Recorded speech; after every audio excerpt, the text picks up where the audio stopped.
La manipulation redevient quotidienne au service de réanimation du CHU de Bordeaux. Ici, 4 chambres sur 5 sont occupées par des patients atteints du coronavirus et hospitalisés dans un état grave. En une semaine, le nombre de cas a presque doublé. On n'a pas de boule de cristal pour prévoir comment les choses vont évoluer, mais c'est certain que là, depuis une semaine, on a une recrudescence des cas à l'hôpital, que ce soit des cas les moins graves qui sont hospitalisés dans les services de médecine, et notamment en maladies infectieuses, ou des cas graves qui viennent dans les différents secteurs de réanimation. 13 cas la semaine dernière, 19 aujourd'hui.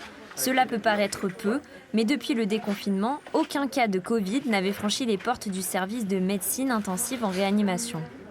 Cette deuxième vague, en contrario de la première, l'ensemble du pays revit de nouveau, si vous voulez, contrairement à la première où tout le monde était confiné.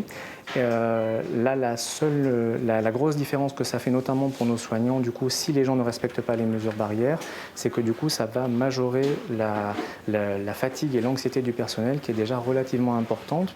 Si deuxième vague il y a, elle est en avance. Attendue davantage au mois d'octobre avec les rentrées universitaires, la recrudescence du virus est bel et bien là. Ce qui nous arrive actuellement, nous en sommes responsables. Et nous sommes responsables de ce qui va nous arriver peut-être encore demain. Nous sommes là dans une situation où le citoyen doit être solidaire et que c'est un problème de citoyenneté et que le respect de ces mesures barrières, très très important, est peut-être un des remparts pour protéger notre système de santé.